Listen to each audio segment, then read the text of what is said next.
감사합니다. 오늘 하나님께서 우리에게 주시는 말씀은 창세기 33장 말씀입니다. 창세기 33장 12절에서 20절까지 말씀 우리 함께 한 목소리로 봉독하도록 하겠습니다. 창세기 33장 12절에서 20절까지 말씀입니다. 아이월십 100면에 있습니다. 우리 함께 봉독하겠습니다. 이것은 하나님의 말씀입니다. 에서가 이르되 우리가 떠나자, 내가 너와 동행하리라. 야곱이 그에게 이르되 내 주도 아시거니와 자식들은 연약하고 내게 있는 양떼와 소가 새끼를 데리고 있은즉 하루만 지나치게 몰면 모든 떼가 죽으리니 청하건대 내 주는 종보다 앞서 가소서. 나는 앞에 가는 가축과 자식들의 걸음대로 천천히 인도하여 세일로 가서 내 주께 나아가리이다. 에서가 이르되 내가 내 종 몇 사람을 내게 머물게 하리라. 야곱이 이르되 어찌하여 그리하리이까?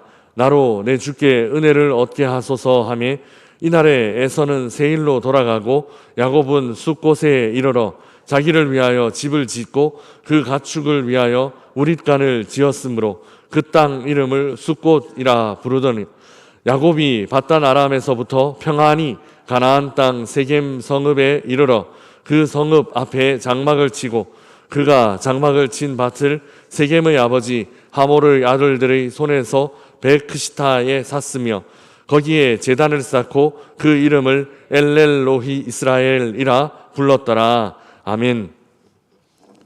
엘렐로 이스라엘이라는 제목으로 말씀을 나누겠습니다. 야곱이 형 에서와 다시 만났습니다. 긴장되던 분위기와는 달리 평화롭게 만남이 이루어졌습니다.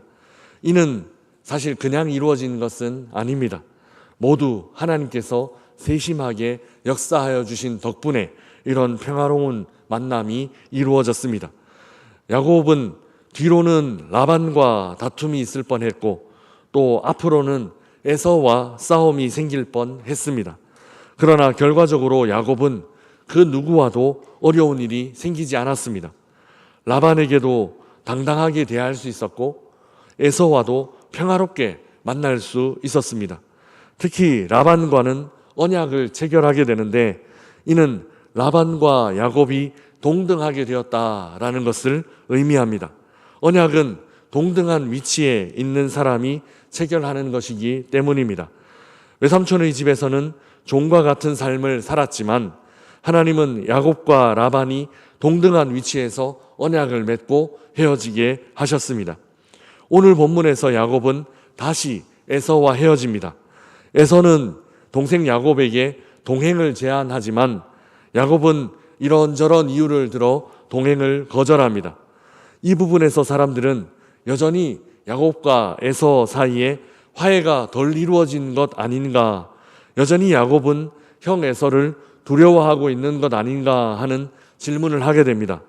본문은 야곱이 에서를 여전히 부담스러워하는지 어떤지 정확하게 알려주지 않습니다. 왜 정확하게 알려주지 않을까 생각해 보면 그 문제가 중요한 것이 아니기 때문입니다. 야곱의 개인적인 감정이 어떤지 고려하지 않더라도 야곱이 에서를 따라가지 않을 이유가 분명히 있습니다. 먼저 에서가 살고 있는 곳에 에서가 살고 있는 그곳에 야곱이 가야 하는가 질문하게 됩니다. 우리 16절 말씀 함께 읽어보겠습니다. 16절입니다. 이 에서는 세일로 돌아가고, 아멘. 에서는 세일에 정착해 있었습니다. 세일은 사해 남동쪽에 위치해 있습니다. 이 말은 세일이 가나안 땅 바깥쪽에 있다라는 것을 의미합니다. 가나안 땅 밖에 있는 에서가 머무는 곳을 야곱이 굳이 가야 하는가라고 질문한다면 답은 명확하게 그렇지 않다입니다. 왜냐하면 하나님께서 야곱에게 돌아가라라고 하신 고향은 에서가 있는 세일이 아닙니다. 세일은 가나안 땅을 벗어난 곳이기 때문입니다. 하나님께서 야곱에게 돌아가라 하신 곳은 가나안 땅입니다. 그래서 야곱이 이를 의도했든 의도하지 않았든 간에 에서의 제안에 대한 야곱의 사양과 정중한 거절은 가나안으로 가라는 하나님의 목적, 하나님께서 말씀하신 것에 부합한다라는 것이죠. 그럼 이제 야곱이 실제로 어디로 갔는지 살펴보겠습니다. 우리 17절, 18절 말씀 함께 읽어보겠습니다. 같이 읽겠습니다. 야곱은 숫곳에 이르러 자기를 위하여 집을 짓고 그의 가축을 위하여 우릿간을 지었으므로 그 땅 이름을 숫곳이라 부르더라. 야곱이 밧단 아람에서부터 평안히 가나안 땅 세겜 성읍에 이르러 그 성읍 앞에 장막을 치고. 아멘. 야곱은 세일이 아니라 숫곳으로 향합니다. 사실 오늘 본문에 나오는 숫곳이라든지 이 이후에 나오는 세겜은 정확하게 어떤 지명인지 어딘지 사실 명확하지는 않습니다. 그러나 야곱은 세일이 아니라 숫곳으로 향했다라는 것은 분명합니다. 그리고 그곳은 세겜이라 불려졌던 것 같습니다. 야곱이 세일이 아니라 세겜으로 갔다는 것이 왜 의미가 있는가 하면 18절에 잘 읽어보시면 세겜 앞에 이 표현이 추가되어 있기 때문에 그렇습니다. 세겜 앞에는 어떤 표현이 있는가 하면 가나안 땅이라는 표현이 분명하게 추가되어 있습니다. 가나안 땅 세겜 성읍 야곱이 머물러 있는 곳은 하나님의 약속의 땅입니다. 형 에서와 화해했는가 아닌가, 아니면 형 에서와 여전히 불편한가 아닌가, 오늘 본문을 묵상하면서 이 문제에 관심을 갖기 쉽습니다. 그런데 오늘 본문은 이 개인적인 감정의 문제보다 야곱이 가나안 땅에 정착했다라는 사실이 더 중요합니다. 하나님의 백성은 하나님이 기뻐하시는 곳에 머물러야 합니다. 보통 자녀들의 교육이나 재테크 등의 문제로 이사할 곳, 머물러야 할 곳을 고르는 경우들이 많이 있습니다. 그런데 우리 성도님들은 참 신실합니다. 우리 교회 성도님들은 이사할 때 교회와 얼마나 가까운지를 굉장히 중요한 그런 조건으로 고려하십니다. 그러니까 역세권 이런 말이 있는데 우리 교회 성도들은 교회에 가까이 있는 곳, 이곳을 이사할 때 굉장히 중요하게 여기십니다. 이건 너무너무 중요한 기준입니다.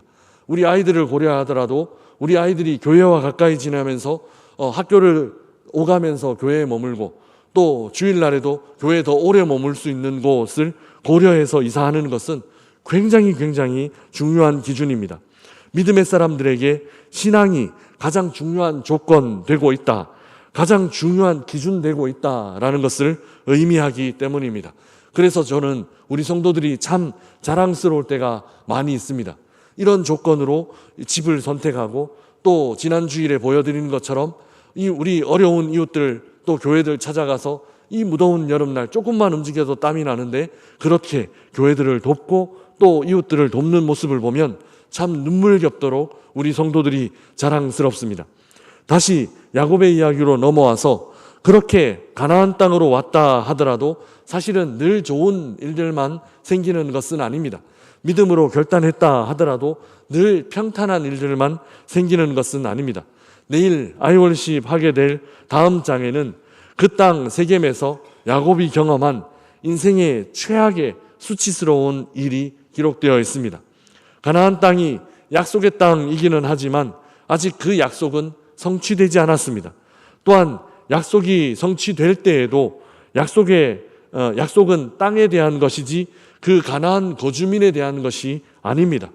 오히려 그 가나안 땅에 거하는 원주민들의 악함을 성경은 말하고 있고 그 악한 거주민을 정복하면서 심판하게 될 것이다 라는 것이 하나님의 말씀입니다. 그래서 그 가나안 땅 거주민들과는 거리를 두고 또 제거해야 하는 그런 임무가 하나님의 백성들에게 주어지기도 했습니다. 아무튼 야곱과 에서는 서로 다른 곳에 정착했습니다. 이 다른 장소가 서로 다른 정체성과 연결됩니다. 약속의 땅 안에 머무느냐, 약속의 땅 밖에 있느냐, 하나님과의 약속을 얼마나 소중하게 여기느냐, 믿음을 얼마나 중요하게 여기느냐, 야곱과 에서의 차이, 하나님의 택한 백성과 그렇지 않은 백성의 차이는 바로 여기에서 갈려진다라는 것입니다. 에서가 같이 가자고 한 권유를 야곱이 거절한 것은 이 약속과 연결될 수 있습니다. 약속의 땅 안에 머물기 위해 동행을 거절한 것입니다. 이 약속의 땅에서 야곱은 제단을 쌓습니다. 예배를 드렸다라는 것입니다.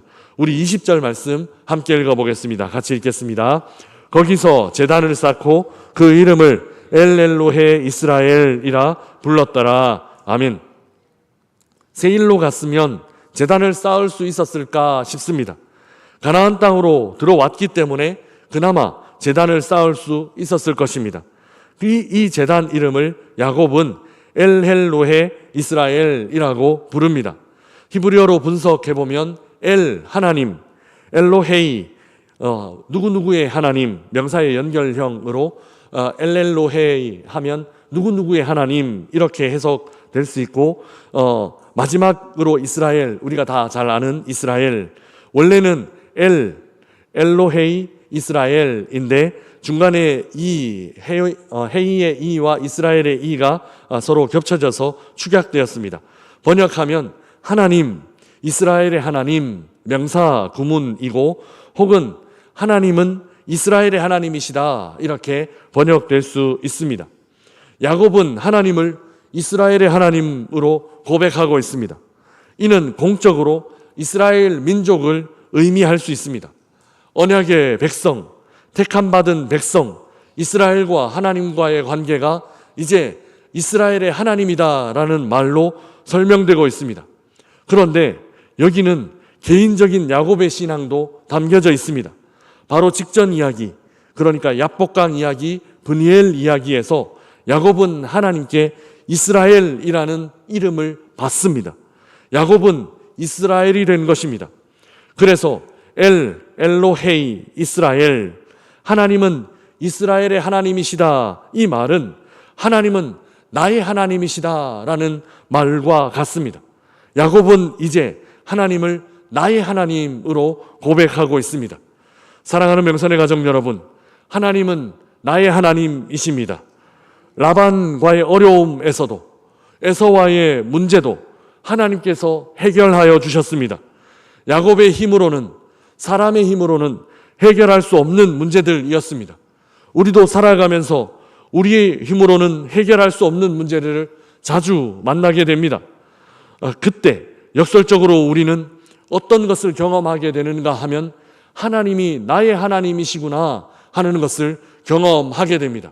이전에는 그저 글로만 읽었고, 이전에는 그저 성경 안에 그 성경 인물들의 하나님으로만 생각되어 왔던 것이, 이런 고난의 시간과 어려움의 시간을 하나님과 함께 이겨내고 나면 우리의 고백 속에서도 그 하나님이 나의 하나님이시구나, 하나님께서 나의 하나님이시구나 라는 고백을 하게 된다라는 것입니다. 지금 수련회 가 있는 우리 청소년 1팀, 2팀 아이들이 이런 하나님 고백할 수 있기를 주님의 이름으로 축복합니다. 그리고 오늘 이 아침 함께 기도하러 나온 우리 명선의 가족들이 이런 하나님임을 고백하게 되기를 주님의 이름으로 축복합니다. 그 어려움과 문제들을 해결해 주신 하나님, 내 인생의 문제를 해결하여 주시며 나와 함께 하시는 하나님, 그 하나님이 나의 하나님이시구나, 그분이 바로 나의 하나님이구나 하는 고백을 하게 되는 우리 온 명선의 성도님들 되시기를 주님의 이름으로 축복합니다. 이렇게 하나님을 나의 하나님으로 깊이 만나는 오늘 하루가 되시기를 바랍니다. 에서를 따라가는 것 아닙니다. 하나님을 따라가야 합니다. 에서가 머무는 곳에 머무는 것 아닙니다. 하나님께서 머물라라고 하시는 곳에 우리의 몸도 있고 우리의 마음도 있고 또 그 약속 안에 머무르는 그런 삶을 사시기를 바랍니다. 오늘 하루 언약의 말씀 안에 머무르며 하나님을 나의 하나님으로 깊이 만나는 복을 누리며 사는 우리 모든 명선의 가족들 되시기를 주님의 이름으로 축복합니다. 우리 주신 말씀 생각